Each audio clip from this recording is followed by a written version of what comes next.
And we're back to learning Photoshop in the year day 203. Let me show you the Smudge stick filter. I press Ctrl J to copy the original, then I go to Filter, Filter Gallery. It's right here in the artistic folder. You can also find it alphabetically via the dropdown.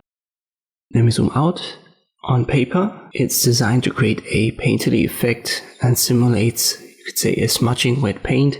This gives you kind of like I would almost say a vignette. And it can be adjusted via highlight area first and foremost, which determines the range of tones that will be affected by the smudging. On this expands or shrinks down the vignette. The intensity is for the overall strength of the smudge. And then we have a minor adjustment, which is the stroke length. It creates longer strokes with a more pronounced smudge effect or shorter ones. And you can also see that if you go up with that value, it's going to blur out a little bit the original. And this is how you can use the Smudge stick filter in Photoshop. Hope this video was helpful, thanks for watching, and I'll see you next time.